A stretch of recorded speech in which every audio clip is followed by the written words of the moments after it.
capítulo 16 do livro de Mateus diz assim: E chegando-se os fariseus e os saduceus para o tentarem, pediram-lhe que lhes mostrasse algum sinal do céu. Mas ele respondendo disse-lhes: Quando é chegada a tarde, dizeis: haverá bom tempo, porque o céu está avermelhado. E pela manhã, hoje haverá tempestade, porque o céu está de um vermelho sombrio. Hipócritas, sabeis diferenciar a face do céu e os sinais dos tempos não conheceis? Esta geração má e adúltera pede um sinal, mas nenhum sinal lhe será dado, a não ser o sinal do profeta Jonas. E deixando-os, retirou-se. E passando seus discípulos para o outro lado do lago, tinham-se esquecido de fornecer-se de pão. E Jesus lhes disse: Olhai, acautelai-vos do fermento dos fariseus e dos saduceus. E eles arrazoavam entre si, dizendo: É porque não trouxemos pão. E percebendo isso, Jesus disse: Por que arrazoais entre vós, homens de pouca fé? Por não terem tomado pão? Não compreendeis ainda, nem vos lembrais dos 5 pães para 5.000 homens? E de quantos cestos recolheram? Nem dos 7 pães para 4.000, e de quantos cestos recolheram? Como não compreendestes que não vos falei a respeito de pão, e sim que vos guardasseis dos fermentos dos fariseus e dos saduceus? Então entenderam que não lhes havia dito que se guardassem do fermento do pão, mas sim da doutrina dos fariseus e dos saduceus. E chegando Jesus às partes de Cesareia de Filipe, interrogou os seus discípulos, dizendo: Quem dizem os homens ser o filho do homem? E eles disseram: Uns João Batista, outros Elias e outros Jeremias ou algum dos profetas. Disse-lhes ele: E vós, quem dizeis que eu sou? E respondendo Simão Pedro disse: Tu és o Cristo, o Filho do Deus vivo. Então respondendo, Jesus lhe disse: Bem-aventurado és tu, Simão, filho de Jonas, porque não foi carne nem sangue que te revelou, mas meu Pai que está nos céus. Pois também eu te digo que és tu, Pedro, que tu és Pedro, sobre esta rocha edificarei minha igreja, e as portas do inferno não prevalecerão contra ela. E eu te darei as chaves do reino dos céus. E tudo o que ligares na terra será ligado nos céus. E tudo o que desligares na terra será desligado nos céus. Então mandou aos seus discípulos que a ninguém dissessem que ele, Jesus, era o Cristo. Desde então começou Jesus a declarar aos seus discípulos que lhe convinha ir a Jerusalém e padecer muito dos anciãos, dos principais, dos sacerdotes e dos escribas, e ser morto e ressuscitar ao terceiro dia. E Pedro, tomando-o à parte, começou a repreendê-lo, dizendo: Senhor, tem compaixão de ti, de maneira nenhuma isso te acontecerá. Ele, porém, voltando-se, disse a Pedro: Para trás de mim, Satanás, que me serves de escândalo, porque não compreendes as coisas que são de Deus, mas só as que são dos homens. Então Jesus disse a seus discípulos: Se alguém quiser vir após mim, negue-se a si mesmo e tome sobre si a sua cruz e siga-me. Porque todo aquele que quiser salvar a sua vida, perdê-la-á. E todo aquele que perder a sua vida por amor de mim, achá-la-á.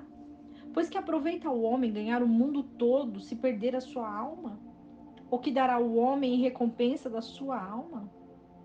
Porque o Filho do Homem virá na glória de seu Pai com os seus anjos. E então ele dará a cada um segundo as suas obras. Em verdade vos digo que alguns há dos que aqui estão que não provarão a morte até que tenham visto o Filho do Homem vindo em seu reino. O capítulo 16 do livro de Mateus vai dizer sobre a predição da morte e a ressurreição de Cristo. Jesus andava com seus discípulos e eles ficavam interrogando quem era o maior. Eles ficavam perguntando o que nós vamos comer. E eles viam que Jesus repreendiam os fariseus pelas obras que eles faziam, porque eles queriam tentar Jesus. Então Jesus adverte os discípulos sobre o fermento. E o que significa fermento? Fermento significa escândalo, ignorância, porque muitos não têm o discernimento espiritual. Porque o que adianta ter a palavra, mas não ter o discernimento? Então Jesus, ele fala aos seus discípulos sobre o discernimento espiritual. Mas muitos não acreditam em Jesus, inclusive Pedro. Porque Jesus, ele falava sobre a sua morte para os discípulos, que ele deveria morrer, mas que ele iria ressuscitar ao terceiro dia. Mas Pedro falava que não ia acontecer. Então Pedro, querendo demonstrar ao Senhor o amor, ele é escolhido para ser rocha, para ser edificação e igreja do Senhor. Jesus que levantou Pedro, Jesus que disse a ele que tudo que ele ligar na terra iria ser ligado no céu e tudo que ele desligasse na terra iria ser desligado no céu. Jesus ainda disse que muitos não provariam a morte até que vissem o Filho de Deus no seu reino. Quando nós lemos essa passagem, nós entendemos a grandiosidade e a maestria de Jesus Cristo. Jesus, ele era guiado pelo Pai Celestial. Jesus, ele veio para confrontar as pessoas, os doutores, os mestres.